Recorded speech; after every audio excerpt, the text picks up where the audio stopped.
Mas isso o estudo sobre o pecado é um estudo fundamental mesmo na vida da gente. O entendimento sobre o pecado é uma coisa de base mesmo. Por isso que a compreensão sobre o pecado, a gente vai ver que ela tem sido tão combatida pelo diabo, tão combatida pelo homem e tão combatida por todos os inimigos da santidade. E o pecado tem sido sempre desculpado, sempre justificado, sempre tem uma muleta, sempre tem um álibi, sempre tem uma terceirização da culpa ou uma negação da culpa. E isso daí é muito grave, porque se você e eu, a gente não entende o que é pecado, a gravidade do pecado, a nossa natureza de pecado, a gente não vai entender também por que a gente precisa tão desesperadamente de um Salvador que venha ao nosso encontro e que nos salve de maneira ativa, de maneira heróica, de maneira determinada, de maneira resoluta mesmo. Nós estamos totalmente falidos, a Bíblia diz que nós, em Efésios capítulo 2, mortos nos nossos pecados e delitos, mas Ele nos deu vida. Então eu acho que essa imagem de morte, o pecado ser a morte, como diz lá Romanos 3, Romanos 6, é fundamental para toda a nossa compreensão do Evangelho. Se a gente falha na compreensão do pecado, a gente falha em todas as demais áreas da nossa compreensão de Deus, do nosso relacionamento com Deus. A gente falha em todas as demais áreas de relacionamento. A gente erra no nosso relacionamento com Deus, a gente erra no nosso relacionamento com os demais, que a gente acha que a gente tem méritos, que a gente tem direitos. E se a gente falha até mesmo no nosso relacionamento conosco, porque a gente se sabota, a gente se desculpa, a gente se inocenta sendo culpados, nós somos advogados perversos, em se tratando do réu sermos nós mesmos. Então a gente precisa muito que o Espírito Santo venha e jogue luz sobre esse assunto. E quando se fala de pecado, é uma área tão séria na nossa vida, que quando você olha e entende o que Jesus fala sobre a missão do Espírito Santo, é exatamente isso, de convencer a gente sobre o pecado. É uma coisa que para nós que estamos aqui, já temos tido algum contato com o Espírito Santo, e a gente entendeu que Cristo é um Salvador e nós precisamos de salvação, mas é uma coisa que, embora pareça óbvia para nós, isso daí já é fruto de um milagre a gente admitir que é pecador. Porque você vai conversar um pouco sobre Cristo para quem não conhece Ele, para quem ainda não teve essa graça de Deus, e a pessoa olha para a tua mensagem, não faz sentido para ela, porque ela não se sente necessitada, carente de salvação. Por quê? Porque ela não se vê como pecador. Isso é uma coisa muito grave mesmo. Tão grave que precisa de uma obra sobrenatural para que haja esse convencimento profundo lá dentro. Pode até entrar no campo da razão, da ética, do raciocínio, mas para isso penetrar lá no profundo da alma. E a gente ter uma atitude de romper com a nossa vida de pecado, se arrepender mesmo radicalmente e seguir a Cristo, isso daí só por milagre, só por revelação de Deus, através do Espírito Santo. Por isso que é muito importante a gente entender qual é a principal missão do Espírito Santo. Que é o quê? É começar a produzir consciência de pecado na nossa vida, no nosso espírito. É gerar esse despertar, gerar primeiro essa vida num defunto, num cadáver espiritual, e depois ele gera essa atitude de você acordar no meio das tumbas, vamos dizer assim, de pecado, e você entender o teu estado, da onde ele está te acordando, da onde ele está te ressuscitando, e você ter o impulso daí de não se conformar mais com aquilo e romper com aquele ambiente, com aquela vida, com aquela cultura própria de pecado. É o Espírito Santo que faz o filho pródigo lá em Lucas capítulo 15, o famoso caindo em si, quando a Bíblia fala, e caindo em si, disse consigo, quantos empregados na casa do meu pai, e eu aqui, disputando com os porcos. Levantar-me-ei e irei. Ele sabia do custo que isso tinha, do preço que isso tinha, da vergonha que ele teria que assumir, mas ele tem essa noção e essa atitude. Eu não queria falar? Porque um dia eu vi uma pregação que diz assim, mesmo quando tu chega no fundo do poço, ainda tem um lugar para você ir, né? Ele falasse agora, é cair em si.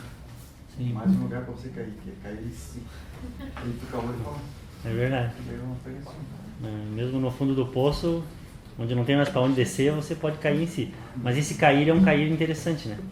Que é um cair que faz você se erguer. Assim como eu vejo que Deus gosta de alguns paradoxos, assim, né? Você tem que ir para trás para ir para frente, igual uma flecha no arco. Às vezes você tem que subir para descer, você tem que descer para subir. Quando o Provérbios fala que a altivez precede a queda, fala o quê? Daquele que sobe para cair. E lá em Tiago, quando o Senhor fala que aquele que se humilhar será, Deus ao seu tempo o exaltará, está falando do contrário, daquele que às vezes é preciso descer para que o Senhor exalte, né? Então o Evangelho é cheio de antônimos, de paralelos, paradoxos, de antíteses muito interessantes, e você vê essa questão realmente que a gente é incapaz de cair em nós mesmos.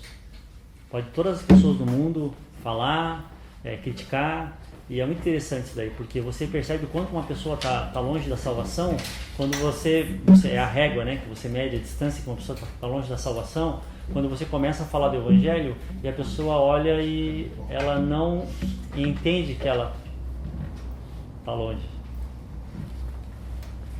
Então, algumas vezes, e é legal, e é interessante isso daí, porque essa noção de pecado, às vezes ela é muito iludida, ela é maquiada com o nosso status nessa vida. Por isso que Jesus falou que é mais difícil um rico entrar, né? É mais fácil um camelo passar por pelo fundo de uma agulha do que um rico entrar no reino dos céus. Mas para Deus não é impossível. Por quê? Porque o rico nessa vida financeira, vamos dizer assim, ele não se enxerga como essa pessoa falida, podre, indevida, vil. Ele não se enxerga assim, ele se enxerga como o top das galáxias. E isso faz com que ele não entenda isso daí. Eu lembro quando a gente morava em Portugal por um tempo, e eu te digo, a Europa é um dos lugares mais difíceis do mundo para você evangelizar. Por quê? Porque existe um engano de que eles não precisam. Primeiro, Deus não existe. Se Deus não existe, não existe pecado. Então você, às vezes, falando de Jesus para uma pessoa, para um colega de trabalho, para alguma pessoa, cara, você queimando, assim. E aí, quando você está falando de Jesus para alguém, você nunca sabe o que está se passando lá dentro. Às vezes a pessoa parece que está super comovida, mas aquilo ali é a sementinha que caiu lá no meio das pedras. E às vezes a pessoa está quietinha, mas aquilo está indo lá fundo, lá dentro. E às vezes a pessoa estava me ouvindo assim, com aquele silêncio, e eu pensava assim, já é.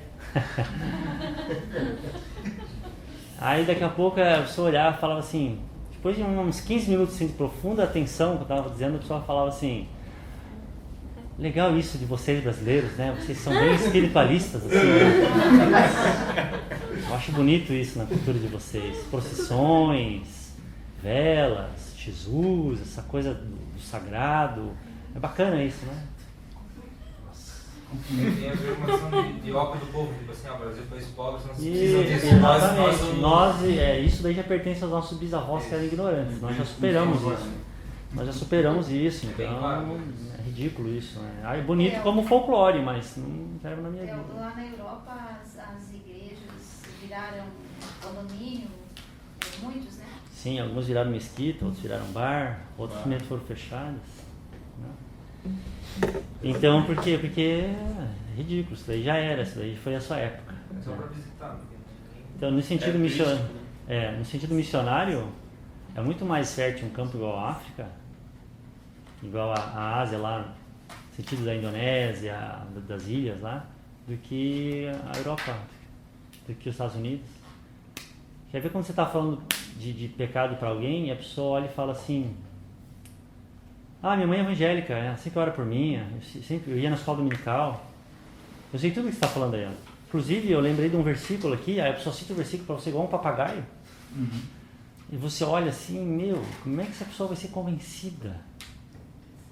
Só o Espírito Santo mesmo. Por isso que Jesus fala, né? Para Pedro, né? Lá em Mateus 16. Sabe, você é mais do que feliz, Simão Barjonas, né? Porque não foi a sua capacidade, não foi o seu feeling, não foi a sua condição intelectual superdotada que te revelou isso. Isso é meu Pai que está no céu. Quando ele falou, tu és o Cristo, Filho do Deus vivo. Como é que tão difícil quanto era para Pedro ver naquele Galileu com sotaque caipira, que aquele ali era o Deus que de eternidade em eternidade era Deus e tinha sido encarnado entre nós, e Pedro olha para ele e fala, tu és o Cristo, Filho do Deus vivo. Tão difícil também como foi pro ladrão da cruz, cara, você num momento de profunda, imagina você sendo executado, gente.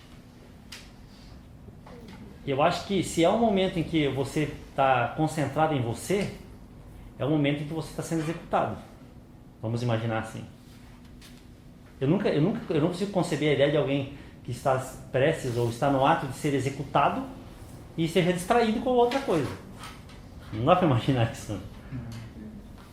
E o cara sendo executado na cruz, alguma coisa chama a atenção dele ao ponto dele se desconcentrar de si mesmo. Que é quem? É o cara executado ao lado dele. Todo desfigurado. E ele olha para aquele cara ali e o Espírito Santo revela que aquele ali é o dono do paraíso. No meio do inferno, Deus dá essa revelação para o cara, que aquele ali é o rei, é o Messias, é o glorioso, que ele não merecia estar ali. Nós merecemos, mas ele não. Então, se não é pelo Espírito, não só para nesses casos, mas para nós também, não fará sentido que Cristo é Cristo, o Salvador, o Senhor e Salvador, e que eu, sendo pecador, preciso dele desesperadamente. Ao ponto de que quando eu olho para mim pelo Espírito Santo, os olhos espirituais, eu vejo toda a minha miséria, toda a minha falência, toda a minha podridão, toda a minha morte naquilo que sou, naquilo que toco, naquilo que faço, que produzo, que gero. E aí, ao ponto de eu olhar para Cristo e Ele ser a coisa mais extraordinária, mais querida, amada, preciosa desse planeta, dessa vida e da outra. Então, esse contraste de realidade nossa, quem gera é o Espírito Santo. E se a gente não entender que a gente é pecaminoso, toda a nossa teologia cai por terra. Toda a nossa teologia vai para o espaço. Desculpa, Théo. Sim? Só o celular aí. Vai fazer ruído? 22? Melhor não? Não, acho que sim, então. Fala baixo. Não consigo falar muito alto muito tempo. Então deixa assim, Mas pode ligar, aí os irmãos lá do fundo chegam para frente.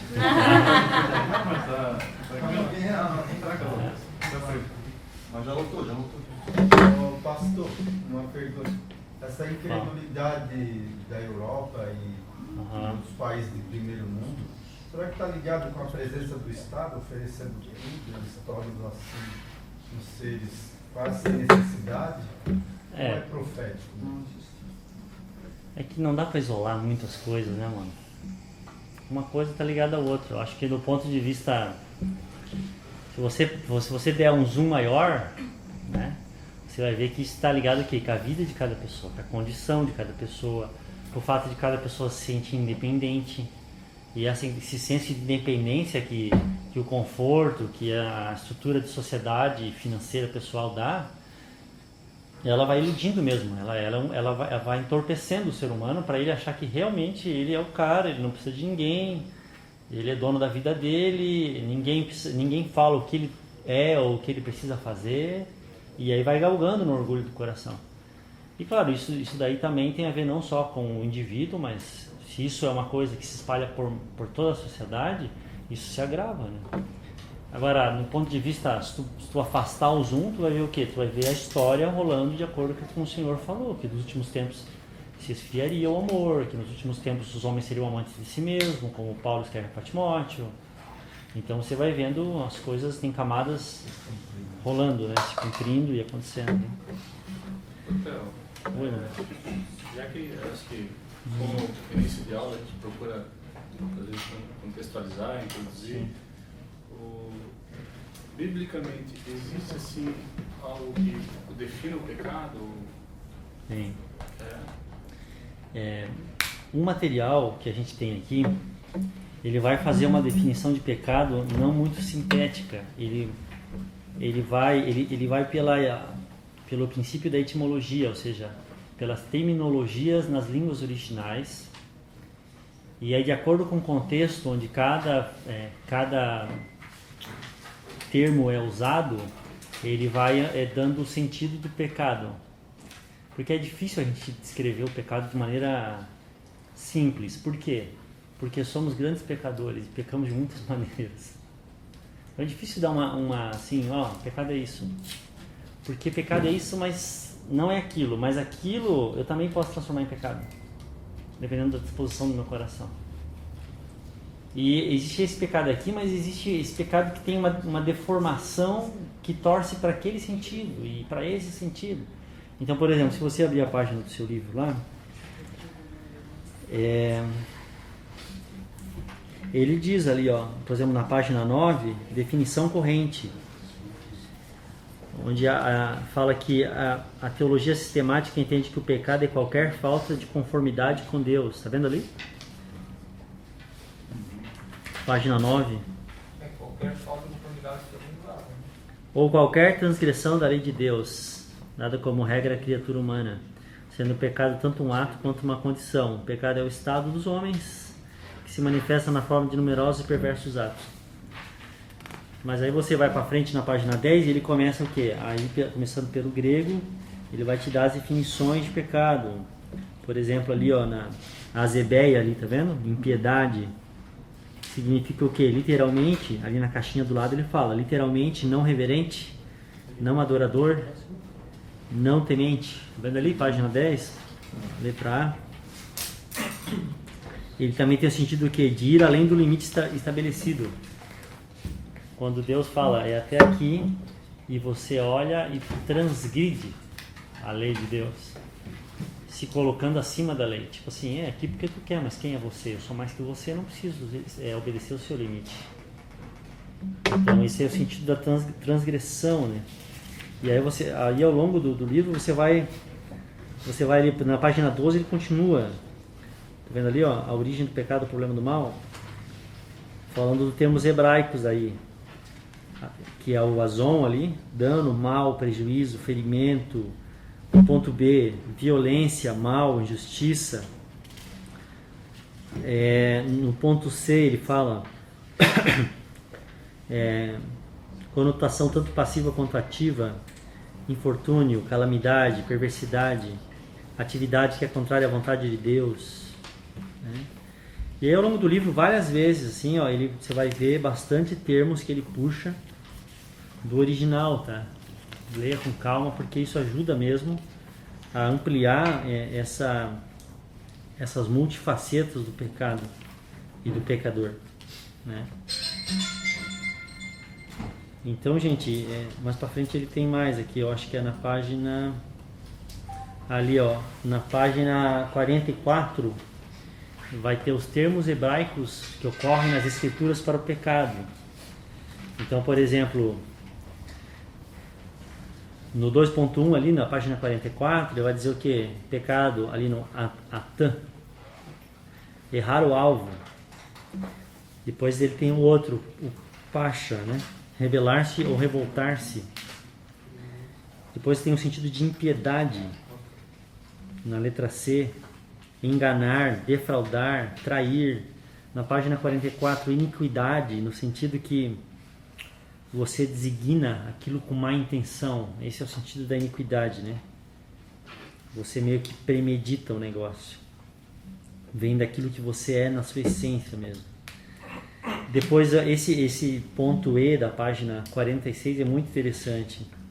Porque ele remete ao que é um cadáver.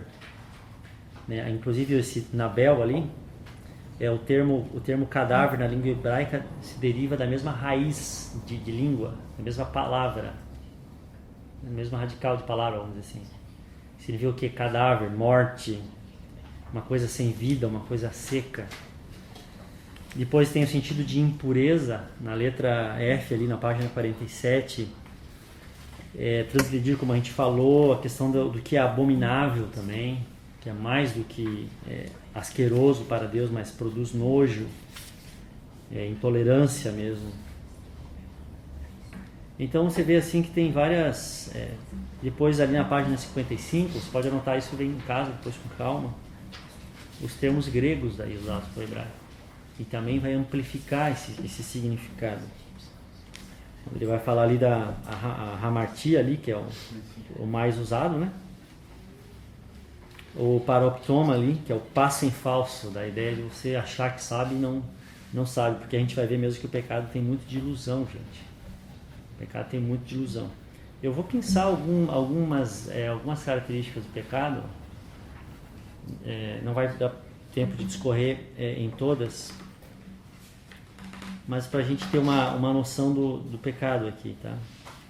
Eu acho interessante quando lá no começo, voltando à página 9 do livro, a gente vai ver o que ele fala, que o pecado é tanto ato quanto uma condição.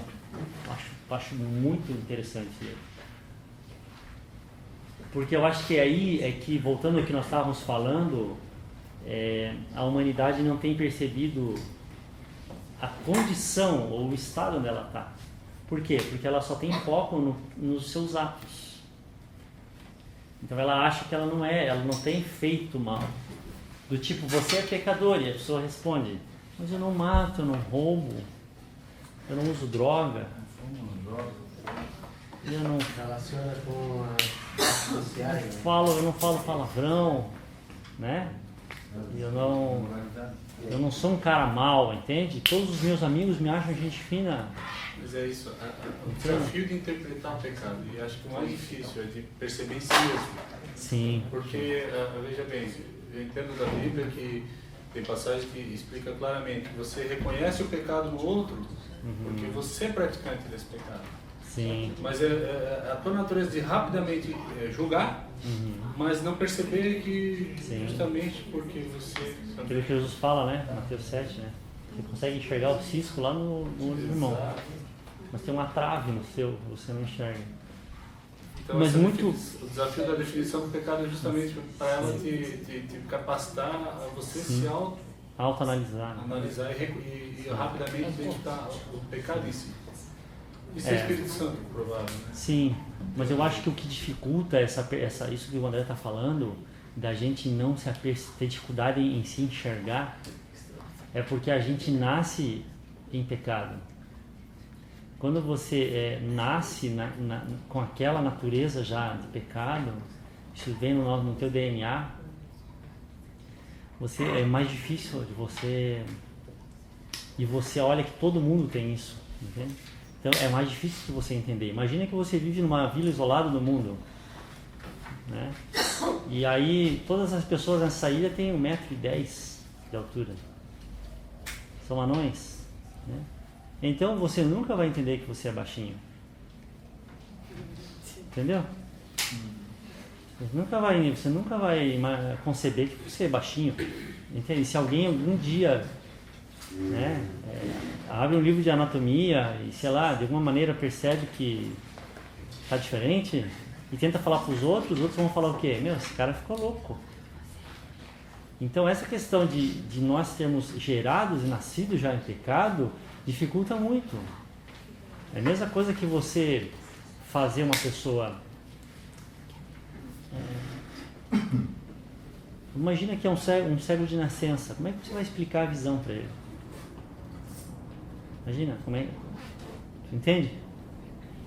Porque você quer explicar que existe um sentido onde você consegue o quê? Você consegue saber como as pessoas são sem tocá-las. Você tem que falar a linguagem dele.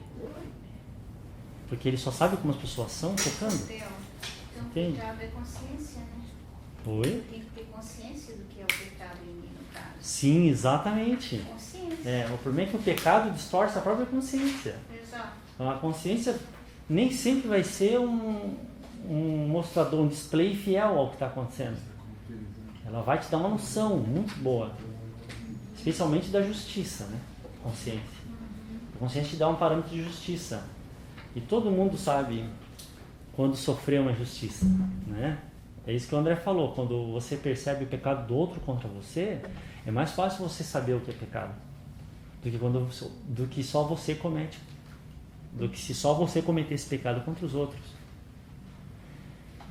Então, assim, é muito difícil. Voltando ao exemplo do cego de nascença, é difícil você convencer ele de que existe um outro nível de vida, de compreensão, de percepção, e que, entende? Não, como é que vai assumir isso? Mas a pessoa que tem a consciência do pecado, o pecado em si agride. Se ela tem essa consciência, Sim, agride. É uma agressão. Sim, agride. A pessoa que tem esse senso aí. Mas é interessante porque não é que seja impossível da pessoa perceber, mas é difícil para ela processar exatamente como é isso, entende? É a mesma coisa que se a gente fosse para...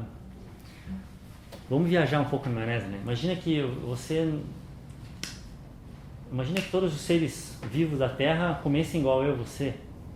E aí um dia eu chegasse de outro planeta e dissesse assim, olha, no meu planeta nós nos alimentamos de luz. Como assim de luz? Eu estou viajando, tá? Não se espanta. Como assim de luz? Não, a gente absorve luz. E isso daí gera energia na gente. Para nós ia ser um absurdo isso daí. Hoje, tendo as plantas pela fotossíntese, já é difícil. Imagina que todos os seres humanos fossem só de fotossíntese, só vivessem de fotossíntese. E a boca só tivesse tido conhecimento de ser usada para falar. Né? Você não teria deglutição, por exemplo. Mas você é capaz daquilo, mas você se alimenta pela fotossíntese tanto quanto pela deglutição, por ingerir alimento. Mas você nasceu num mundo onde todo mundo que você conhece só é fotossintático, vamos dizer assim. Então chega uma pessoa um dia para você, encontra você e fala, cara, existe uma outra possibilidade, que é você, né, onde você sai a sua respiração e os sons da sua boca, você pode comer por ali. Chega o André com aquelas carnes dele. Tem um cara chamado André Medeiros. Não é o Messias, mas olha. É um personagem. Entende? É o João Batista ali. Tá abrindo. A graça. Entende? E aí é a graça manifesta. Né? E aí você... imagina que chocante seria. Não, isso não é possível, cara. Isso deve fazer mal. Capaz que eu vou... Como que isso que está aqui fora vai virar energia igual a luz? Né? Então, estou dando exemplos bizarros assim, para a gente entender o quê? Que é muito difícil, nós como gerados em pecado, nos enxergarmos. Até porque o pecado ele é uma característica que ele tira a tua noção. Por isso que a Bíblia fala, acho que eu já tinha falado isso uma vez, aqui no Crescer, por isso que a Bíblia fala tanto de o pecado como lepra. O que a lepra faz? A lepra faz você não sentir a realidade. Entende assim? A realidade é que a sua mão está no fogo, mas a lepra, ela fez com que o seu eu, vamos dizer, parte de você deixasse de sentir a realidade. O pecado tira a humanidade de nós. O pecado tira a característica mais humana da gente. O calor, o tato, a sensibilidade. Ou a mesma coisa que eu falar assim, alguém falar pra mim assim, cara, você tá enxergando mal, e eu dizer assim, não, eu não admito isso, cara, porque eu não enxergo dessa maneira. Você entende? É um sofisma assim, inquebrável.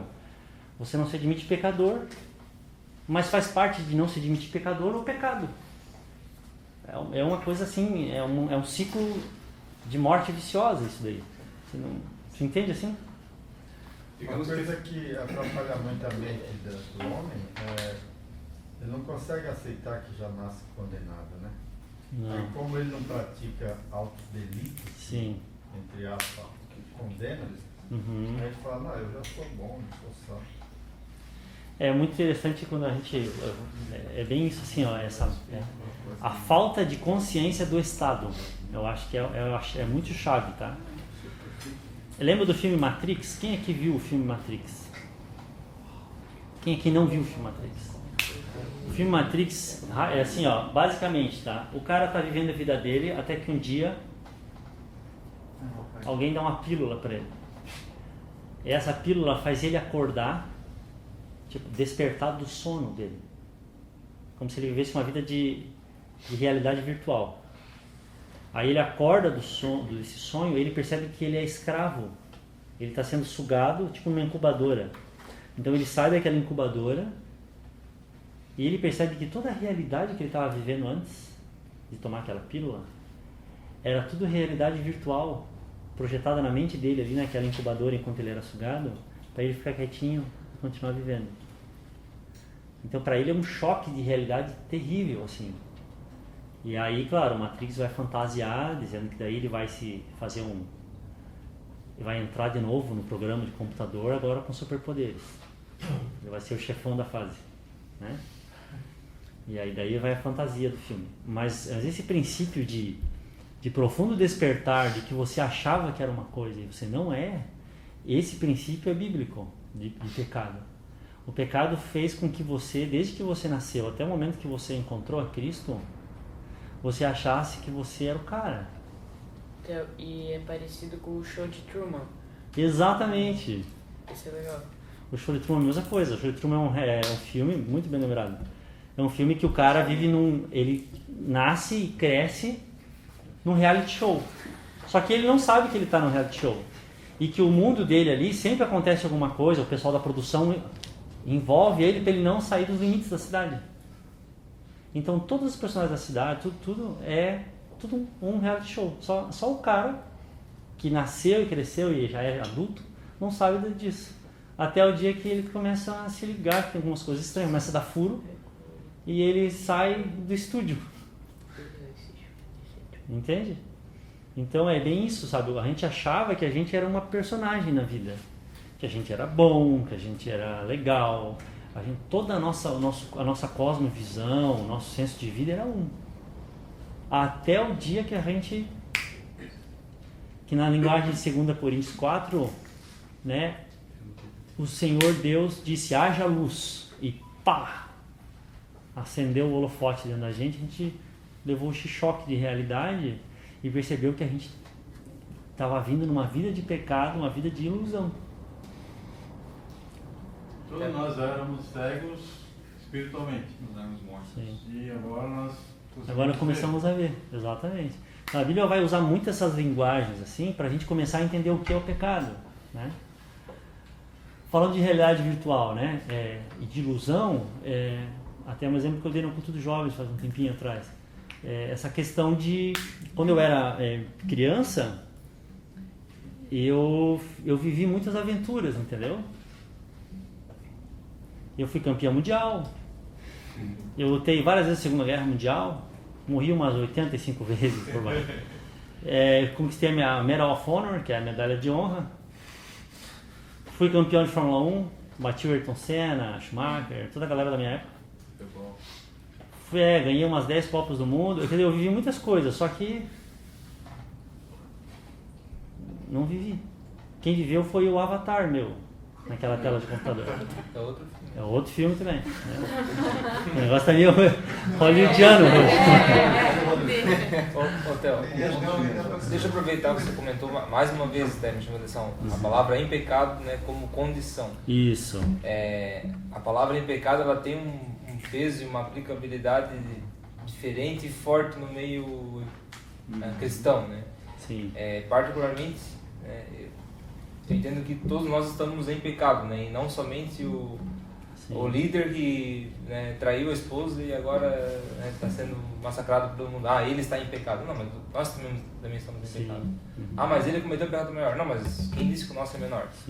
A consequência do dele, né, tem implicações pela visibilidade. Porque ele não pecou só contra ele, né? E nem contra Deus, ele pecou contra mais gente. Isso, mas eu acho que a gente esquece de outros pecados também listados na mesma categoria, como mentira, avareza, etc. Sim. Mas queria a tua opinião sobre como a gente pode contextualizar essa expressão em pecado. Você está em pecado, eu estou, nós estamos. Como é que quando a gente pode aplicar isso de forma saudável, vamos dizer assim?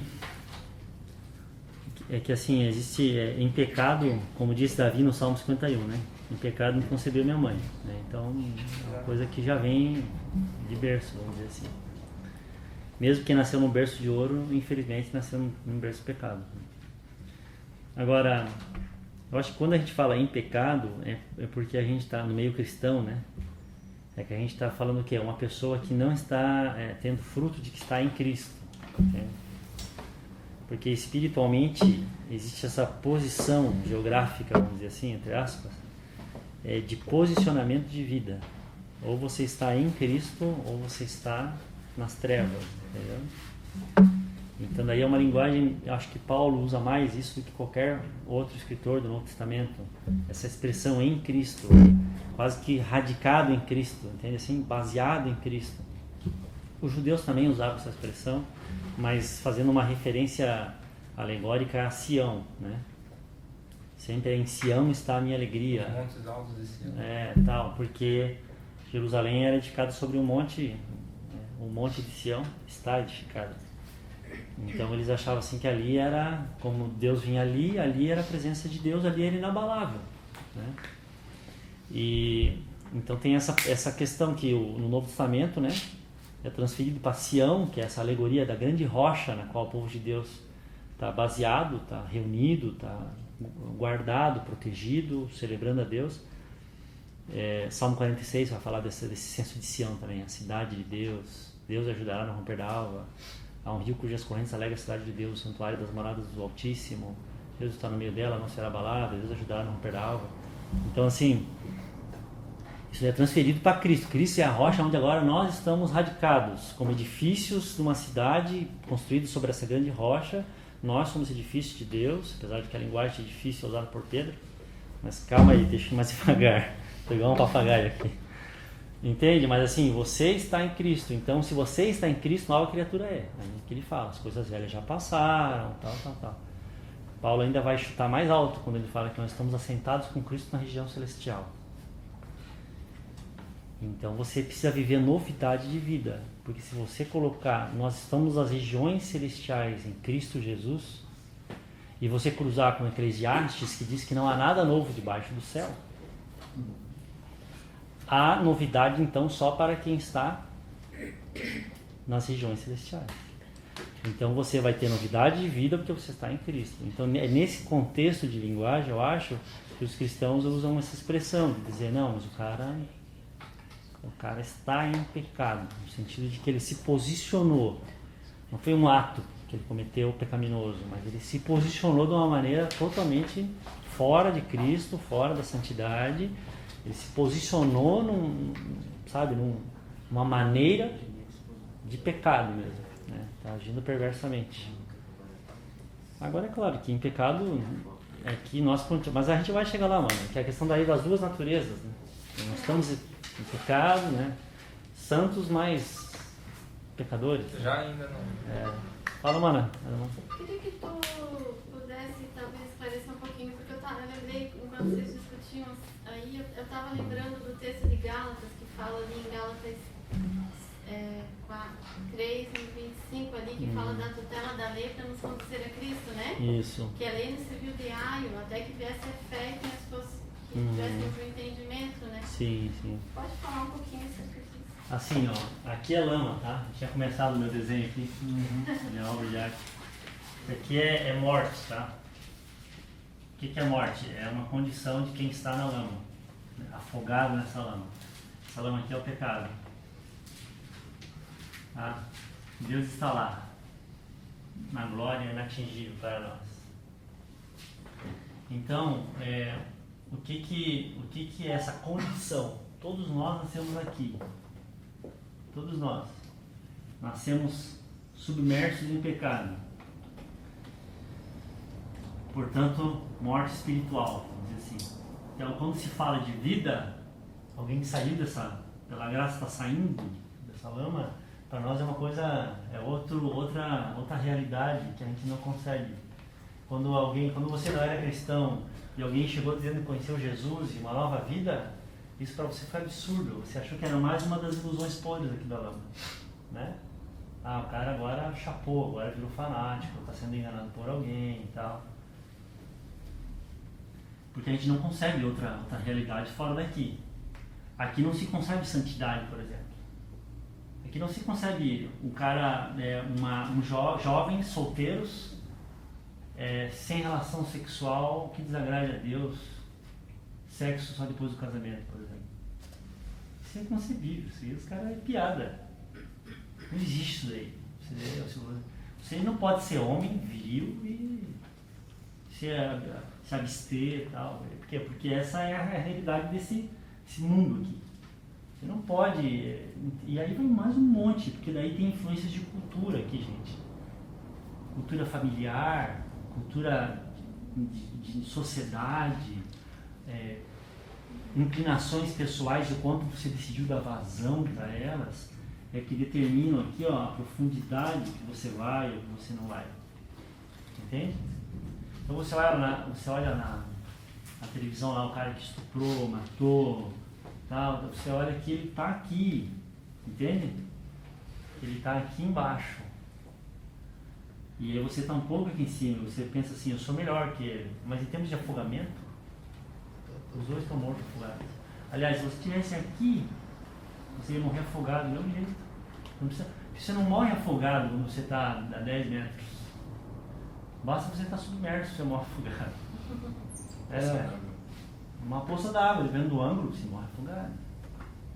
Então não importa em que profundidade, aos olhos de Deus, do ponto de vista espiritual, não vai importar quanto você está submerso, entende? É nesse sentido que todos pecaram, todos estão destituídos da glória de Deus, e está todo mundo no mesmo balaio. E você não tem como se achar melhor, você que está aqui, do cara que está aqui, porque é a mesma água, entendeu? Vão para o mesmo lugar. Vão para o mesmo lugar, no final das contas. Por quê? Porque está todo mundo aqui em rebelião contra Deus. Então você pode chegar e falar, não, você é um pecador condenado mais certinho. Você olha e fala, eu não sou igual esse cara aqui merece o inferno, mas eu não, eu sou bom. Mas quando você fala aqui que esse cara merece o inferno, você está dizendo que você também merece. Entende? É o que Paulo fala em Romanos, você é indesculpável, todos pecaram, todos estão debaixo da ira de Deus. E o fato de você dizer que ele também é podre, você está dizendo que você é podre, porque se eu estou numa sal. Se eu estou numa banheira com um monte de gente cheia de lama, você entende? Eu não posso achar que eu estou limpo. A sujeira dos outros só compromete a minha limpeza também. E nós estamos todo mundo junto aqui. É horrível isso aqui. O circo dos terrores aqui. Então, nesse sentido, o que Deus faz? E o pior disso é porque o pecado, além de humilhar, ele gera orgulho. Isso daí que é o terrível. A gente vai falar de orgulho ainda se der tempo hoje, porque a base do pecado é o orgulho. A gente vai começar com o orgulho. Porque, como se não bastasse, a gente está aqui dentro e está se achando gás da coca. Isso que é o mais grave, entende?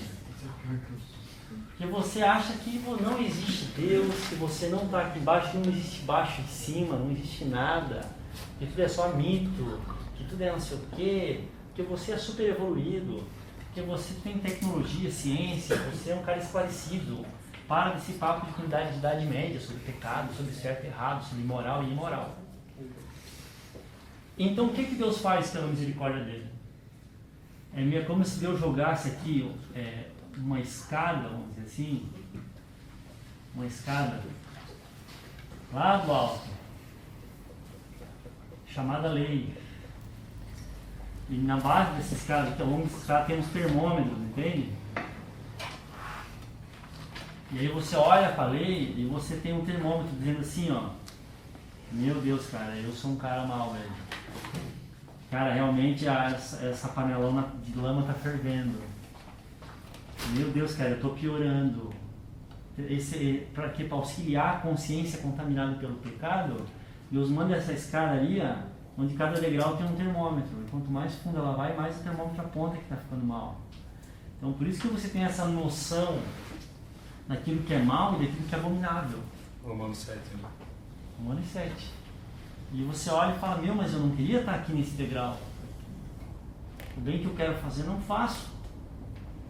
E o mal que eu não quero, eu faço. Eu estou descendo só essa escadaria. Então Deus manda isso aqui primeiro para mostrar quem Ele é, a misericórdia dele já em pôr a escada para tu se ligar, que tem coisa para cima que você não sabia. E para você se ligar que você também está afundando cada vez mais. O que os homens tentam fazer com a lei? Eles tentam escalar por eles mesmos. Né? Só que assim, ó, essa escada aqui, ela não foi, como é que eu te falo? Ela foi posta, assim, essa ferramenta, mas para mostrar a nossa incapacidade e o quão afundado nós estamos e quão quente está essa lama, esse panelão fervendo, do que de fazer a gente subir por conta própria, porque isso aí ninguém até hoje conseguiu, a não ser Cristo. Entendeu? Então, o que os homens, os judeus, vamos dizer assim, né, primeiramente, mas os homens em geral, eles pensaram assim, não, nós recebemos essa métrica, então a gente vai subir, para mostrar que nós somos bons e damos conta. Então, assim, no orgulho, tipo assim, a lei é boa, mas eu sou pecador. E quando eu uso o que é bom para mostrar que eu sou bom, a lei só me condena mais. É isso que Paulo fala em Romanos. Não sei se deu para entender. Deus, por misericórdia, manda isso aqui para mostrar que você é incapaz, que você é falido, que você não vai conseguir obedecer tudo. Ou seja, que você precisa de alguém que entre na lama lá e te puxe, porque você sozinho não vai conseguir escalar. E aí o que os homens fazem com aquilo? Ah, beleza, agora deixa. É só que nós precisávamos de uma forcinha, porque agora nós só precisávamos saber a direção. O resto nós metemos ficha, porque nós somos bons pra caramba. Quando eles falam, nós somos bons pra caramba, não sendo, eles pecam mais ainda do que aquilo que Deus deu. Isso é a lei. Então a lei foi dada para auxiliar a consciência, para revelar o amor de Deus, o caráter de Deus, como ele está muitos degraus acima. Mas os homens usaram ela para dispensar Deus e dizer, deixa que eu subo por conta e risco para chegar lá onde eu mereço estar. Por isso que às vezes quem começa a escalar aqui vai se orgulhando cada vez mais. Entende? E quando ele se escala e se orgulha, é igual ele estivesse subindo uma escada rolante. Ele sobe 2 degraus, mas a escada correu 3 metros para trás, entendeu? Na velocidade que ele sobe. Isso daí é terrível, cara. Porque às vezes o cara mais honesto, ele tem um coração mais orgulhoso, então ele é mais podre diante de Deus que o bandido. Por isso que Jesus falou naquele dia, falou para os fariseus, as prostitutas os precederão no reino de Deus. Ou seja, elas vão estar mais bonitas na foto do que vocês que são os bons ali. Para pensar, né? Ele foi crucificado, né? Entre outros. Então, é exatamente isso aí. Por quê? Porque daí o pecado faz com que você pegue essa lei e se iluda também. Porque aqui é uma atmosfera de ilusão. Você acha que você está bom. A lei de Deus só veio para te dar um plus, para você ser bonitinho e receber as medalhinhas depois. Receber o aplauso. E aí a religião está aqui, ó. A religião está aqui. É você mostrando que você vai mostrar para Deus, para você mesmo e para as pessoas que você é o cara. Você escala tudo aí. Você cumpre todas as regras, os ritos. Você fala certinho, você é o bom. Por isso que a religião é uma ilusão. Porque a religião fala de mérito humano. A religião no sentido, né, comum que a gente vê por aí, né? Não a religião do ponto de vista de religação com Deus. Então o que Deus faz? Deus mostra isso aqui, ó, põe esse termômetro aqui na água para a gente ver que a gente não merece. E aí os homens que tentam, sabe, pegar esse termômetro e escalar e para mostrar que são mais que os outros. Então a lei não salva, entende? Porque a lei é dada para pecadores não conseguem cumprir a lei. Por isso que Paulo fala em Romanos, fala, olha, eu achava que eu era bom, A lei, como veio para me mostrar que não era bom, porque eu não conseguia escalar e quando eu escalava ele me achava. O fariseu dos fariseus daí. Então a salvação não é pela lei, embora a lei em si seja boa. Mas a lei é mais um daqueles exemplos que eu estava falando para vocês. Que são coisas boas que a gente, por ser pecador, vai lá e dá um jeito de estragar. Entende? Então assim, o que é pecado? Tem coisas que são pecado, gente. Mentir, roubar, se exaltar, sendo tão podre igual a todos. Entende? E tem coisas que em si não são pecado. Não tem malignidade naquilo ali. Mas você peca. Você transforma aquilo em pecado. Você faz uma mutação do propósito neutro, original daquilo, você consegue pecar através daquilo. Quer um exemplo? Rir é pecado? Sorrir é pecado, gente? Depende de que Depende de quem sorriu, né? Fala piada suja. Mas você pode pecar rindo? Sim. Pode transformar um riso numa coisa cheia de malícia, de perversidade? Muito. O riso seria um foco só do que realmente está dentro do... Então, assim, a mesma coisa lá, a faca de cozinha é pecado? Não é, mas quanta gente é mão esfaqueada. Então, às vezes, a religião, ela tenta botar etiquetas nas coisas. Isso aqui é pecado. Música secular? Não toque. É aquilo que é lá em Gálatas, né? Não toque, não manuseie. Não isso. Colossenses também fala muito disso. Tal. Mas na verdade, entendeu? Aqui, ó. Aquilo que Jesus falou. Mas está comendo sem lavar. Mas Jesus fala, aquilo que entra no homem, né, gente? O que menos contamina, né? Agora, aquilo que sai de dentro... A religiosidade também mata o amor, né? Mata o amor, porque a religiosidade baseada no quê? No orgulho. E orgulho e amor é água e óleo, não tem como se misturar. Porque a essência do amor é o quê? É o outro, não é você mesmo. Então assim, a religiosidade é... Então você pode pecar abraçando, você pode pecar rindo, você pode pecar ajudando alguém. Aquele olharzinho e dizer assim, eu sabia que tu ia vir um dia precisar de mim. A gente, nós somos, infelizmente, assim, nós somos pecadores criativamente destrutivos. Então é terrível, né? Fala, alguém queria... Theo, e assim, todos nós somos pecadores, né? Uhum. O Espírito Santo ele veio para nos convencer do pecado. Qual é o momento, claro, acho que não existe uma regra para isso, mas que o Espírito Santo consegue convencer, a pessoa consegue abrir os olhos, perceber que ela realmente é pecadora? Porque às vezes ela está na igreja ouvindo a palavra, ouve cultos há muito tempo e não tem essa noção. Sim. E muitas vezes ela ouve uma vez e dá aquela noção. Como é isso? Assim? Tem uma... Não tem. Deus.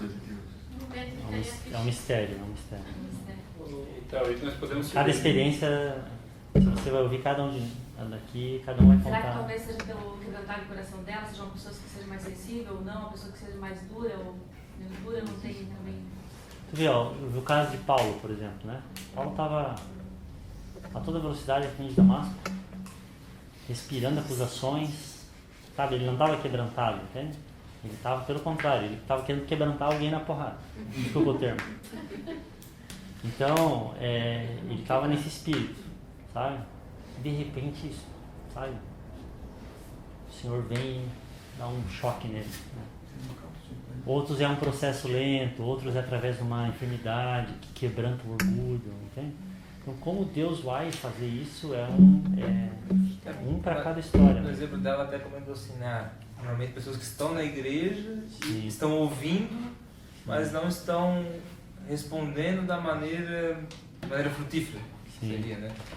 Acho que até esse caso que ela comentou se aplica muito a quem nasceu no meio, no ambiente, né, eclesiástico, de igreja. Sim. Às vezes não tem assim, eu me converti no tal dia que tem no meio cristão tem muito disso, me converti em tal momento.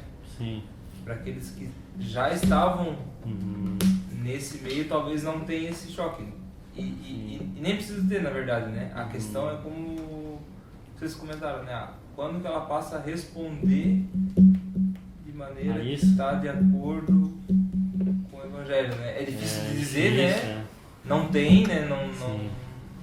É que para um o Espírito Santo chega assim, sabe? Hoje ele fala uma palavra, amanhã depois ele fala outra palavra. Lá daqui a um mês, tu tá ali fazendo um negócio e ele vem falar. Tá vendo? Você negou, mas você faz. Para Pedro foi um olhar de Jesus, lembra quando ele negou? Foi só um... Tu me ama, né? Repetiu 3 vezes. Né? Entende? Então é muito... Cara, o Espírito Santo ele conhece. Como cada um é um e ele fala com cada um na maneira como a pessoa entende, para cada um vai ser de um jeito, entende? Algumas vezes ele vai chegar ali, vai te dar um abraço quando você não merece, e outras vezes ele vai te derrubar, né, por terra e vai te deixar alguns dias cego e vai ser um negócio meio bomba atômica igual com Paulo. Então é uma coisa bem... Por isso que é gostoso você sentar e ouvir testemunho de vida, porque saber o que Deus está fazendo na vida de cada um, entende? Isso é muito enriquecedor, né? Mas não pode correr no erro de balizar a tua vida, né? Achando que o testemunho vai te enriquecer, mas tem que tomar cuidado para não se comparar. Ah, sim, é que a comparação é uma coisa muito da nossa insegurança, né? Sabe? Porque tem certas igrejas que muitas vezes tem um péssimo hábito de patentear a forma que o Espírito Santo se manifesta. Então todos os membros têm que ter uma determinada experiência. Isso daí tem a ver com aprendizagem social, né, mano? Tá todo mundo aqui querendo aparecer, que essa é a nossa essência, né? Todo mundo quer aparecer, daí vai um lá e conta o testemunho assim que, meu Deus, ele era o bicho. E aí ele até que o dia que Deus veio e fez assim, e fez assado e tal, e aí todo mundo olha e fala, meu, esse cara aí é o maior testemunho. Então daí a minha vez, eu não quero que o meu testemunho seja menor que o do cara. Então daí eu vou dar aquela floreada, usar a mesma linguagem, não sei o que, porque eu vi que ele fez e deu certo, eu não quero ser menos que ele. Aí é a religião, né? Orgulho. Ô, Thiago, como é que a gente pode associar o pecado com o pecado de blasfemar contra o Espírito Santo? Seria um extremo da dureza? Por exemplo, alguém que blasfema contra o Espírito Santo, ele em algum momento despertou pelo Espírito e de repente até caminhou com o Espírito e de repente, como diz a palavra, né, quem está de pé, cuide para não cair. Eu entendo que quem está de pé é quem está numa vida com o Espírito Santo e de repente ele decide negar o Espírito. Então ele blasfema, ele não reconhece a ação do Espírito, ele não se arrepende. Irmão, não, é que vamos deixar para ser nos próximos capítulos. Eu acho que da primeira aula assim foi. Deixa eu precisar primeiro. Vamos orar, irmão, sobre esse assunto. Temos mais uma semana aí. Temos 4 semanas aí, né? O pecado contra o Espírito Santo ali é uma das coisas mais complexas. Mas é interpretar esse pecado. Né? Penso assim que ele falou ali da consciência, né? A gente fala assim, o roubo matou, mentiu, o ato externo em si, né? Mas na verdade acho que o pecado aconteceu antes disso, né? Isso. Tiago fala, né? Já foi pecado. na motivação, na cobiça. Vamos abrir Tiago lá só para ver esse processo do pecado que o Rinaldo comentou. Porque ali é Romanos que fala ali que se entregou às paixões e tudo, justamente por causa do pecado. Isso. Então a prática de todas aquelas imundícias se aconteceu porque já tinha um pecado. Isso. Principalmente da idolatria. Tiago 1. Antes da gente ir para Tiago 1, deixa eu só completar a escadinha aqui. Pois é, mas Então assim, o que acontece é que a lei não é suficiente, como a gente viu, né? A lei é só um termômetro, vamos dizer assim. Então, Deus mostra para a humanidade que ele queria outra coisa. Dá para chegar até o último degrau, mas não atravessa. Não, é que ele não. Deus mostrando assim, ó, eu queria outra coisa para vocês. Entende? Só que a lei sendo boa revela ainda mais o contraste, ela revela como a gente é pecador. É aquilo que Paulo fala. Eu não sabia que eu tinha gosto por roubar, até que a lei chegou e disse, não roubarás. E por isso a gente prefere as trevas, né? É insuportável viver sem a gente. Exatamente. Mas com a vinda da lei, onde Deus colocou a lei, não foi uma forma também de Deus conduzir a humanidade para uma sociedade, para a organização da sociedade? Sim, com certeza. É porque assim, ó, existe uma coisa que é chamada graça geral, né? Graça comum na teologia, que fala o quê? Se todos nós, é que assim, todos nós, eu acho que é ponto passivo, né, gente? Eu acho que, portanto, sair dessa aula dizendo assim, ó, eu sou pecador. Vira pro irmão do lado e diz, você é pecador. Chega pra sua mulher, chega pra sua esposa e fala, amor, eu descobri uma coisa, você é pecadora. Aí você nunca mais vai vir no crescer. Aí mesmo ela vai pecar. Deus abençoe. Assim, ó, então, assim, se todos nós somos pecadores e o pecado afetou todas as áreas da nossa vida, que o pecado ele não ficou restrito ficou restrito à mentira e ao sexo, não. O pecado entrou em todas as instâncias da vida, ele não respingou em nós nos afundamos, nos sumimos nele. Ele entrou por todas as frestas, buracos, pensamentos, sentimentos, relacionamentos, tudo foi contaminado. Aí eu te pergunto, como é que a gente durou até hoje? É porque Deus, então, ele põe freios, entende? Porque se não fosse por esses freios da graça comum sobre toda a humanidade, sobre todo o tempo e toda a cultura, esses vestígios de graça, de bom senso, de lucidez, de senso de o que é justo e injusto, se não fosse essas noções que Deus joga sobre a humanidade ou não recolhe de cima da humanidade, gente, o planeta explodia em 5 minutos. É porque essa graça não deixa nós sermos tão pecadores quanto nós podemos ser, né? É graça de Deus, porque se não tivesse alguns freios de educação, de compaixão, de lei que tem em vista a punição, gente, agora só imagina um mundo 5 minutos sem lei, sem possibilidade de punição de lei, onde você pudesse fazer o que quisesse e de preferência sem que outras pessoas não vissem você. Imagina que no mundo, durante 24 horas, você tivesse um botão na sua mão, um controle remoto lá, o clique, voltando para Hollywood, onde você pode simplesmente deletar a pessoa que te incomodou e você não vai ter consciência, assim, você não vai ter problema de consciência, nem problema com a justiça, nem problema com os parentes da pessoa, né? É como se fosse a pessoa incomodou, o André me incomodou, eu apertei aqui o botão, deletei. E não vai para lixeira, né? Vai excluído. Já tem um filme desse começo? Tá. 24 horas. Você acha que o mundo chegava no final dessas 24 horas? Nós entraríamos em extinção. Ia sobrar só um, né? Ou é? Não ia ter quem apertasse o botão pra ele, né? Os dois podiam se apertar junto ali. Por quê? Porque isso está em nós, gente. Isso está em nós. Foi justificativa quando Deus reduziu a idade, o tempo de vida do homem, né? Sim. E o homem chegando até 900 anos.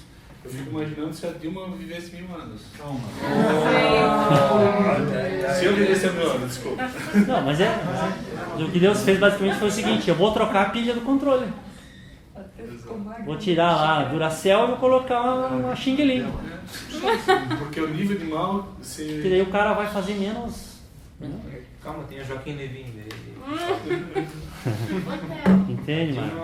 Oi, mano. Só uma colocação, é porque eu estava analisando isso com a situação, vamos dizer assim, da lei, a lei civil, a lei penal. Se a gente for pegar a nossa sociedade e verificar como ocorre, a pessoa matou pela lei, ela vai presa, mas o fato dela ir presa, isso não faz dela uma pessoa melhor, isso não transforma ela vai... Não recupera, né? Não recupera, mas é interessante porque a gente vê que a lei ela não funciona nem nesse plano, vamos dizer assim, porque ela só vai levar a pessoa para uma situação que talvez ela fique lá um tempo, mas isso não vai gerar transformação. É porque a lei não muda o interior. É só esconder, né? A lei não muda a natureza, de onde saem todas aquelas atitudes. Ela só freia pra gente não se matar. Ela regula, né? Ela falou. Ela regula a sociedade e mostra, ó, a lei regula, diz assim, ó, gente, até aqui, daqui pra frente não vai ser tolerado, entendeu? Mas se não houvesse pecado, não teria necessidade de lei. Entende? Então, essa graça comum é que Deus, né, deixou permanente, né, para dar uma salgada ainda na humanidade, para a humanidade durar até o tempo que Ele determinou. Porque senão já era, entende? Então a lei, a própria sentido, o senso da consciência também. Então são vários mecanismos que Deus deixou para o negócio não degringolar, entendeu? Não na velocidade, né, que o pecado quer, né? Mas é uma situação muito complicada, assim. Mas ele agiu claramente na Bíblia, exemplo de Canaã, né? Quando Deus mandou o povo lá, por quê? Porque deu tempo que os povos lá chegaram ao limite do pecado e... Isso mesmo. Então, mesmo assim, Deus intervém de forma que o pessoal chega no limite do pecado. Que ele chega. Sodoma e Gomorra, por exemplo. Sim. Dilúvio, civilizações, né? Então Deus ele também ele coloca um limite também de tolerância, né? Onde, até porque a sua justiça exige uma reação, que é a famosa ira de Deus, né? Para os próprios judeus, né? Para o próprio Israel, né? Sim. Mesmo avisando os profetas. Exatamente. Então isso que o Rinaldo fala é exatamente isso daí. A gente é que assim, gente, a gente não... A gente é igual, vamos imaginar, nasce uma ave, né? A ave nasce e aí você solta ela e aí ela vai pro meio do lixão e ela começa a comer carniça. É um urubu, sabe? Entendeu? É um urubu. Ela não vai pro mar pescar, ela quer ir pro lixo, ela quer ir para aquilo que tá morto. Por quê? Porque a natureza dela é essa. Então, aquela ave ali, ela não se tornou urubu no momento que ela comeu lixo. Ou que ela comeu carniça. Era uma ave, sei lá. Era um flamingo. Era um flamingo maravilhoso. Daí um dia ela resolveu pousar lá no lixão. E aí ela experimentou carniça e se tornou um urubu. Entende? Não é assim.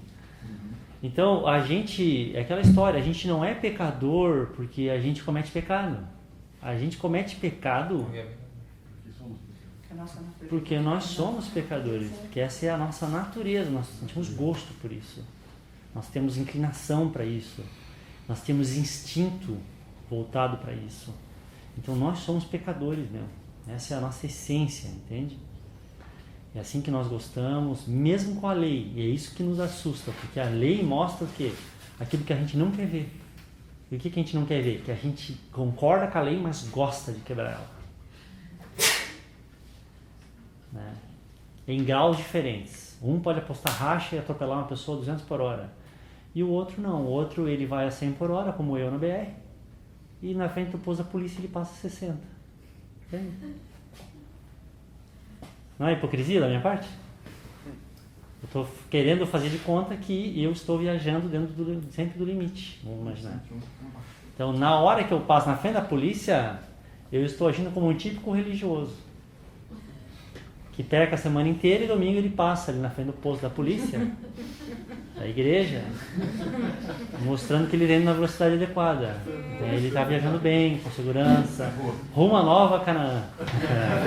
Na polícia ainda tem a velocidade máxima, né? Mas no radar a gente vê muito isso. O cara vai a 120, 140, então, e aí passa a 60, onde o lugar é 70. Exatamente. Então é muito engraçado, porque isso é uma coisa cultural já, né? Você passou 10 metros do posto da polícia e já ouve o ronco dos motores.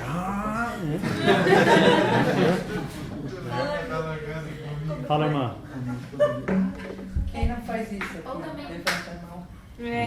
Estar sendo observada também, né? Sim, Estar sim. sendo observada, porque, por exemplo, tem uma faixa de pedestres. Se tem um carro da polícia ali, hoje, por exemplo, tinha 2 policiais lá. Sim. Aí tu para, normalmente tu não para naquela faixa para as pessoas Sim, passarem. sim. Você só respeita o outro porque você pode ser punido.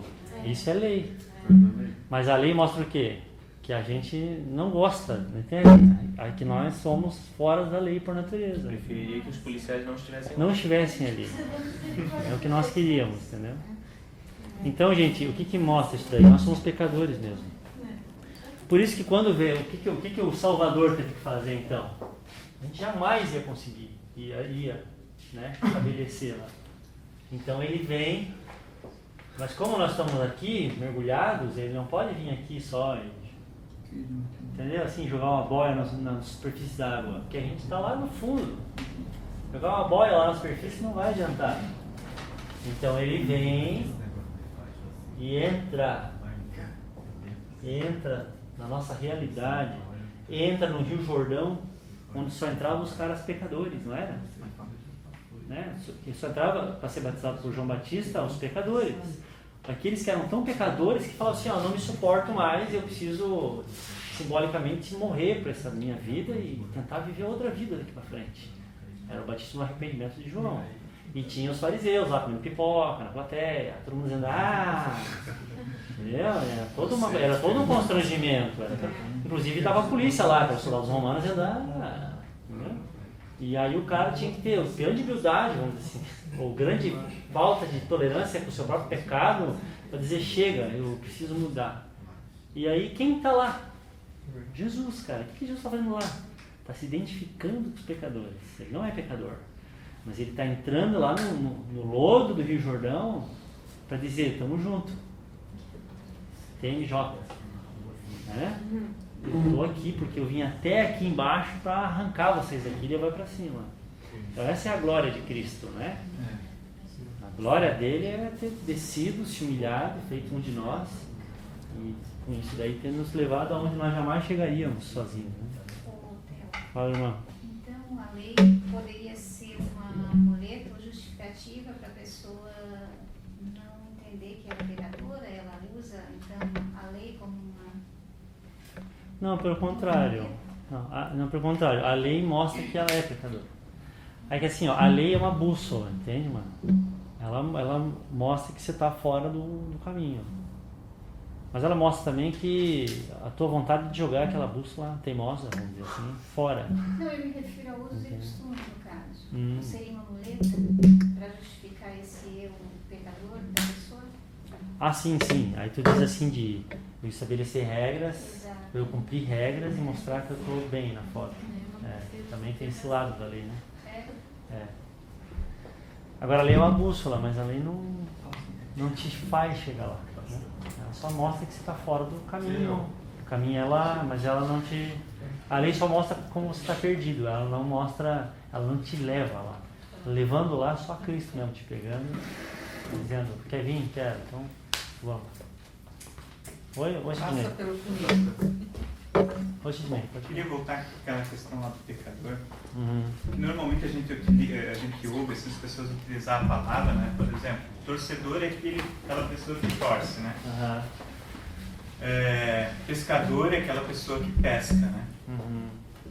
Então a gente associa pecador à pessoa que peca. Né? Sim. Pelo menos é essa associação natural que a gente faz da palavra, né? Sim. Por exemplo, o senhor estava falando ali a respeito do urubu. Nasceu o urubu e em determinado momento foi lá e comeu a carniça, porque já nasceu o urubu. Aí eu pergunto para o senhor, a criança, o bebezinho, nasceu ali e você assim não viu nenhum ato de pecado dele, pelo menos aparentemente não se vê nenhum ato de pecado. Né? Ele pode ser considerado como um pecador pelo fato dele ter nascido, ou ele tem que praticar o ato para se tornar um pecador? Ou em algum momento ele é considerado puro aos olhos de Deus? É que assim, a questão da criança é uma questão não de... é uma questão de Inocência. Responsabilidade.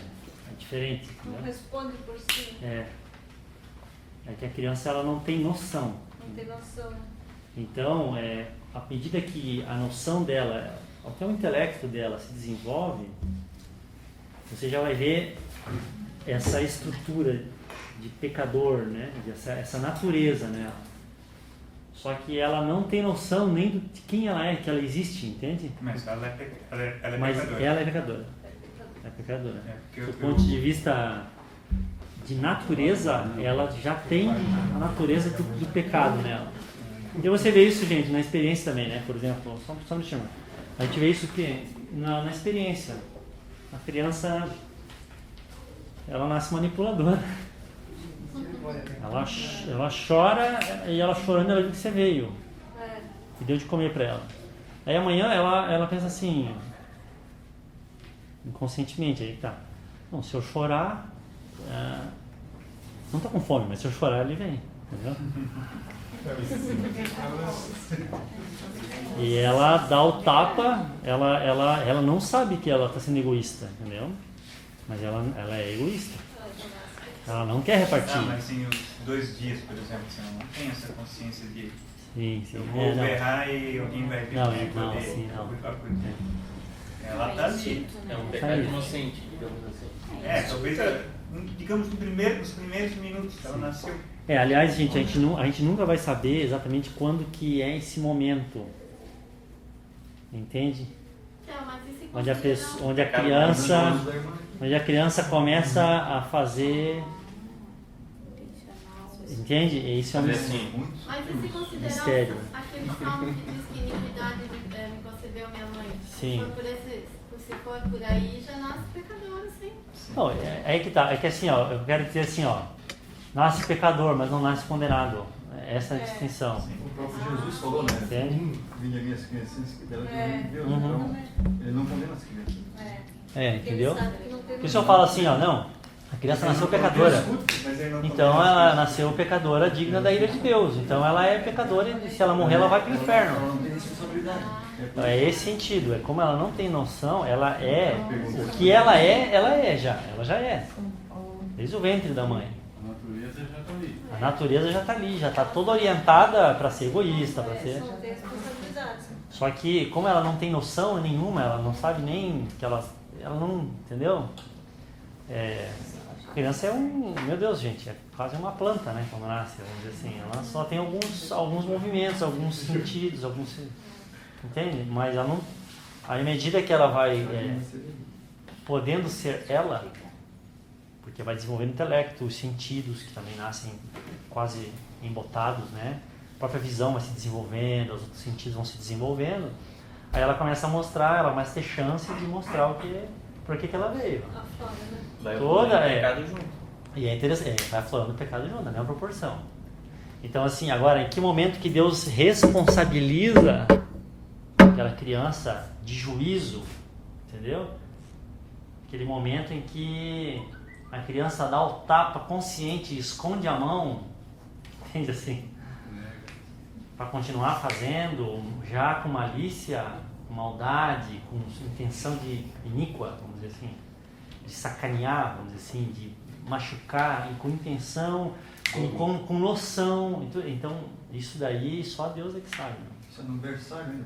Em que momento que essa inocência do pecador, entre aspas, é perdida? Só Deus sabe, o tolo. Só Deus sabe. Mas tem muito a ver também com a forma com que os pais conduzem as crianças. Com certeza. Acho que muitos dos pecados que ela vai cometer tem muito a ver com a forma da educação que ela é. Sim, com certeza. Levada, né? Sim. É que na verdade a gente tem que se colocar diante do Senhor de maneira individual, né? A gente vai responder pelos nossos pecados, mas Deus vai nos julgar, porque Deus é juiz de nós e de todos. Então só o Senhor é que vai avaliar só Ele tem essa justa balança de olhar para um mendigo que roubou alguém na rua para gastar dinheiro com cachaça e dizer assim, ó, O teu pecado vai daqui até aqui. Mas tu também é fruto do pecado do teu pai que te batia quando tu era criança. Da tua esposa que cometeu adultério contra você, te jogou sem norte na vida, te jogou na rua porque você não tinha estrutura emocional. Do sistema que é um sistema pecaminoso e intolerante e que não te socorre. Então, assim, isso daí é um emaranhado de histórias, de co-influências, interinfluências. Só Deus mesmo que vai saber pesar e medir, entendeu? Por isso que você via Jesus reagindo de maneira sempre de uma maneira imprevisível com as pessoas, entende? Porque ele tinha esse discernimento divino de olhar e dizer assim para a mulher lá, para a prostituta, eu também não te condeno, vai e não peques mais. Está entendendo? Mas à medida que embora ela estivesse pecando, mas ele usou de misericórdia. Por quê? Não sei. Porque ele quer e porque ele conhece mais do que a gente. Então é um mistério mesmo. Mas à medida que você mergulha na fé, na santidade, você caminha na santidade, se não for o Espírito Santo, o consolo do Espírito Santo, viver rodeado desse mundo se torna quase insuportável. Sim. À medida que você de fato começa a se consagrar, que você procura andar em retidão, nos tempos de hoje, né, no trânsito, no trabalho, em qualquer circunstância, é algo assim insuportável. E na verdade, gente, eu, assim, diante do que é um pecador, é o maior milagre do mundo, na minha opinião. E das Escrituras também, né? É digno de realmente Deus ser exaltado de pé. O fato de um pecador ser purificado por Cristo e viver de acordo com uma nova natureza no mundo caído, ou com uma segunda natureza, sendo que uma delas é podre. Isso é um milagre. Um milagre, um pecador, diante da tentação, agir de maneira pura, santa. Isso seria o quê? Seria um urubu, vamos dizer assim, entende? Ir lá ajudar o bichinho que está quase morrendo. Entendeu assim? Não esperar para comer. E não ir lá dar umas picadas para ver se mata de vez, entende? Isso é uma coisa fora da natureza, por isso que eu digo. Corintiano abraçado com o palmeirense. O corintiano abraçar com o palmeirense. Por quê? Porque isso é antinatural, é sobrenatural isso, entende? Porque é a natureza, gente. Isso daí é extraordinário. Qual que é a natureza? A natureza dessa caneta, vamos dizer assim, entende? É eu chegar aqui e soltar a caneta e ela não cair. É ante a lei natural que rege o universo, essa caneta não cair. Então é o pecador, vamos dizer assim, conhecer a Cristo e diante da tentação ele não cair. Isso é um milagre, gente. Isso daí. Por isso que os discípulos voltaram lá daquela comissão de Jesus e falando, uau, nós expulsamos demônios, nós curamos enfermos, tal, muito assim, empolgados, né? E o Senhor olha para eles e fala assim, vocês têm que se regozijar antes de qualquer coisa, porque o nome de vocês está escrito no livro dos céus. Entendeu? Eles achavam que curar um enfermo lá de uma enfermidade física era uma coisa, uau, entendeu? Jesus fala, não sabe de nada. Não, você ter sido inocentado, pecador, que é o grande X da questão. Então, se a gente entende pecado, para terminar a aula, se a gente entende pecado, é convencido pelo Espírito Santo, se deixa também convencer, no sentido de que você sempre tem que trazer a memória, gente. Sabe, igual Davi, sempre recordava da onde que ele veio, da onde Deus arrancou ele, das batalhas onde ele venceu não porque ele era forte, mas porque ele era fraco, Deus por força. Então ele sempre tinha vivo isso diante dos olhos dele, para o quê? Para preservar a humildade, entende? O nosso louvor a Deus vai ser outro. A nossa gratidão a Deus vai ser outro. A nossa postura quando a gente é ofendido e tem que perdoar é outra. Você entende assim, né?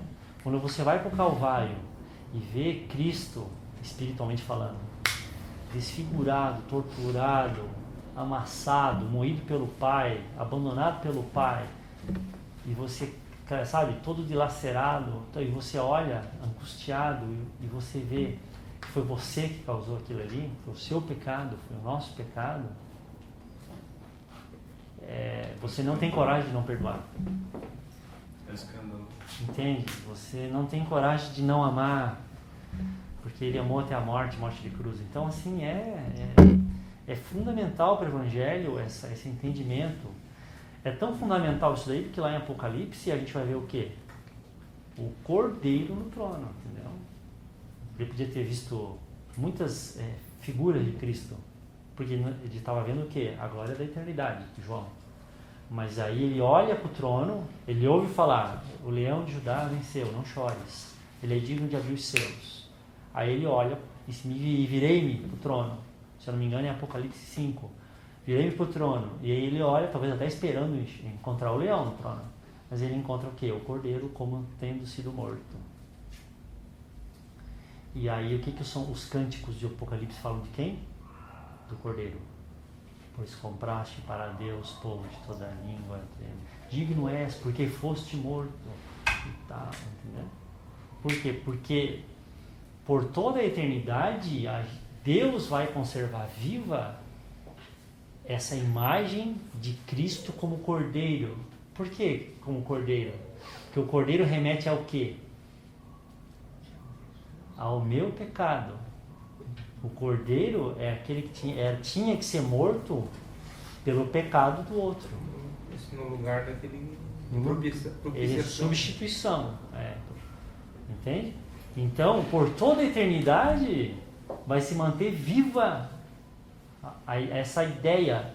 Nós éramos totalmente pecadores e não éramos para estar aqui, mas glória ao Cordeiro, se colocou no nosso lugar, foi morto e hoje vive. Então, não só para a vida eterna, porque a vida eterna já começa aqui, essa noção de olhar para o Calvário, essa noção de entender a nossa falência, a nossa falta de mérito, e então, sabe, a glória dele em vir nos salvar, morrer no nosso lugar, vencer todas, a morte, o mal, o pecado por nós, isso daí é o motor da nossa vida com Cristo. É o motor de tudo isso daí. A opinião pessoal, eu tenho refletido muito acerca dessa obra plena de Deus, e às vezes eu penso comigo que toda essa experiência de toda a humanidade, de pecado e sofrimento, eu penso que tudo isso me remete ao seguinte, que Adão estava no paraíso e não se dava conta do quão era especial estar no paraíso como coroa da criação e num relacionamento direto com Deus.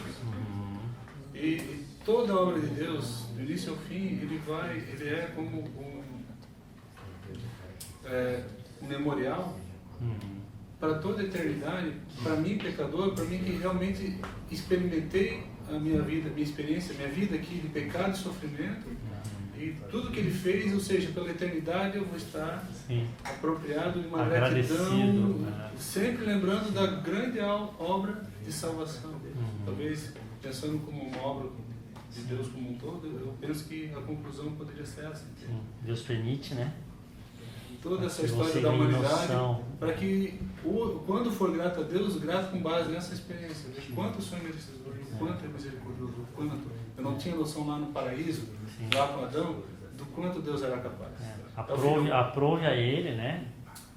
Permitir o sofrimento causado pelo pecado, efeito colateral do pecado, para que através do sofrimento ele entrasse no sofrimento e nos arrancasse de lá, do sofrimento para a glória, para a gente ganhar noção do que é essa glória, então, né? Então, o filho pródigo, né, que estava lá, quis experimentar, nasceu ali, o pai permitiu. Sim. Exatamente, estava na fazenda, estava na fartura, na abundância, né, na riqueza, e não se dava conta de quem era o pai dele, nem ele nem o irmão. Né? Por isso que o pai não segura ele, né? Não se para sair de casa. Vai. E se alegra quando volta. Sim. Todo Ele não tem prazer, né, em ver isso. Mas ele desenhou assim porque esse seria o caminho, né? Imagina agora, então, pro resto da vida daquele filho, quem era o pai dele. E é interessante porque isso que nós estávamos falando, de cair a ficha do cair em si ali no começo da aula, é exatamente isso, cara. Para tu ver como é necessário isso. Você enxergar que você pode nascer, de repente, num lar cristão, ter sido criado com bons princípios bíblicos, e você, por causa disso, moralmente e tal, você está cercado de cuidado, de bons freios, entende? Mas isso não garante que você não precise cair em si e entender a tua essência, a tua natureza, quem é você sem Deus, quem seria você se não fosse a graça, e que você precisa realmente, sabe, ser grato a Deus, né? E esse cair em si não é necessariamente aquele testemunho típico de dizer assim, eu nasci na igreja, mas aí eu tive que me desviar, entende? Por quê? Porque essa noção a gente precisa dela em todo lugar, e só o Espírito Santo gera ela em todo lugar. Entende assim? Porque você vai ver história nas Escrituras de pessoas que nunca se desviaram, mas foram extremamente agradáveis a Deus, porque foram extremamente quebrantados e humildes. Tem reis de Israel que você nunca viu alguma coisa que desabone ele, e ele começou bem, continuou bem e terminou bem. Ele não precisou de uma experiência de sofrimento externa na vida dele. Só que ele precisou dessa experiência de sofrimento interno. Que sofrimento é esse? Esse sofrimento do cair em si. Quando você olha e se enxerga no espelho da verdade e vê que você é um cadáver diante de Deus. Isso é terrível, essa experiência de profundo quebrantamento, de dizer, Deus, eu descobri que eu não sou ninguém. Entende assim? Agora, onde isso vai acontecer, eu não sei, mas de maneira geral, Deus permitiu para que a glória dele superabundasse onde abundou o pecado. Né? Mas entrando no mérito, até o Rinaldo comentou também, daquele que se cria no berço cristão, eu penso que é um desafio muito maior para um pai que é crente e cristão, de justamente conduzir o filho a uma experiência pessoal. Sim. Porque ele tem um compromisso dobrado, ele tem que ser de fato um testemunho para o filho dele. Porque é o filho pródigo, né? O filho vai fazer... Que não saiu de casa... A coerência, né? O filho que não saiu de casa é mais difícil de... Porque ele não entende o privilégio. O máximo é que o filho de crente não é crentinho, né? É aquilo que o Sidney falou, né? Deus não tem mesmo. Então tá, gente, 10 para as 10. A gente vai... Não sei se ficou muito confusa a aula. Vamos ler o texto de Tiago, não? Vamos ler o texto de Tiago.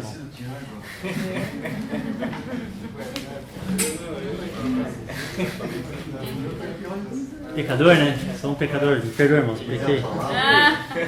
Vamos lá. Fala aqui, ó.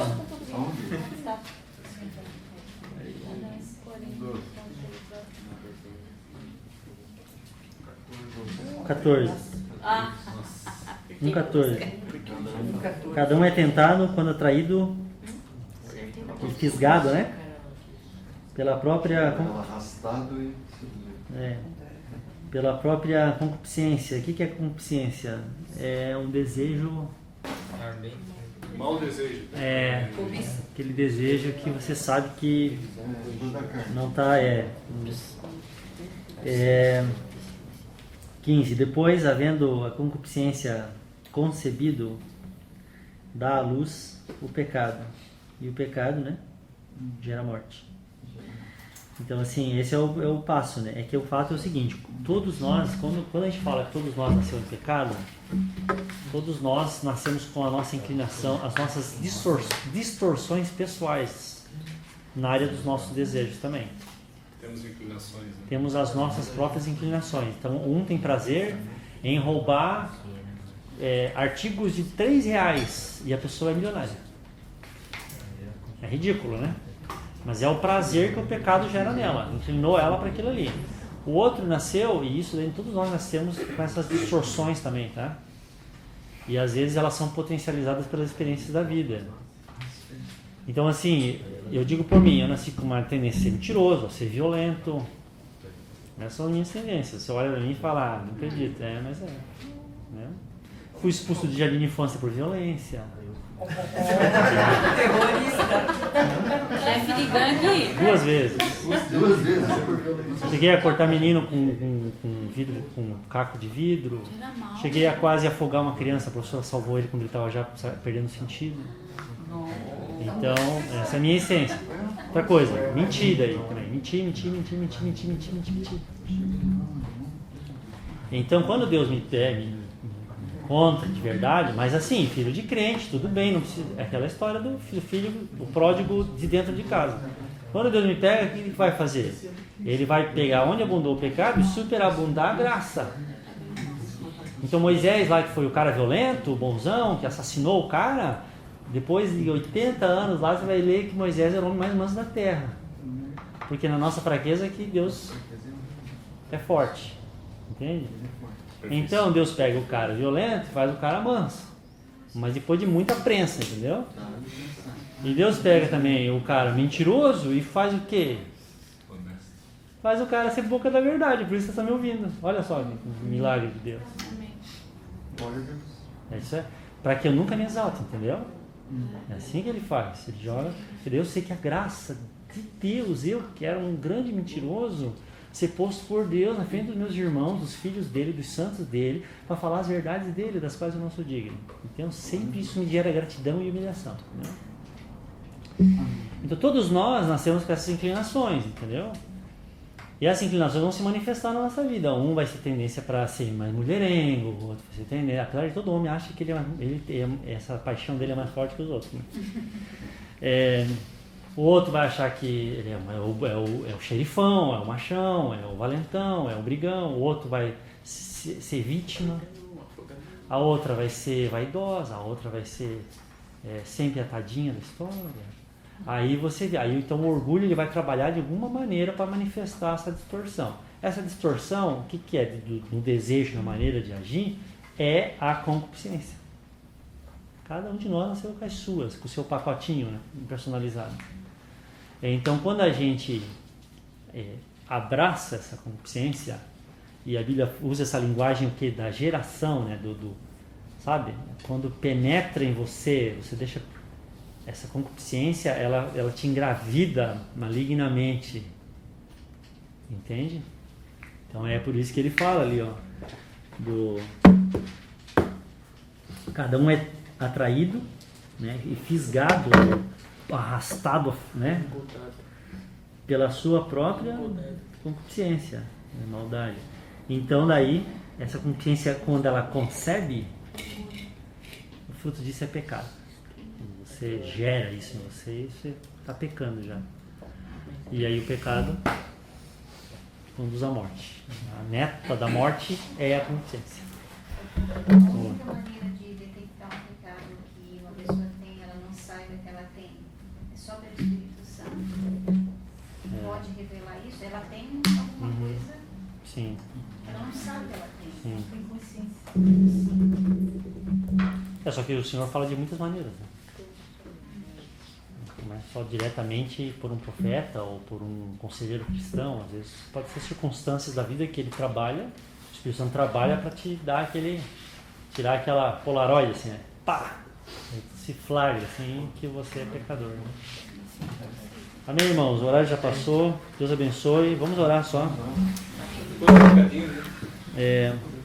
Amém. Pai, nós queremos te agradecer essa noite, porque o Senhor tem trazido luz sobre as nossas trevas e o Senhor tem nos ajudado a entender, Pai, quem nós somos sem o Senhor, o quanto é desagradável isso, Senhor, mas o quanto é necessário também, para que a gente dê a Ti a glória e a honra e a gratidão que realmente o Senhor merece.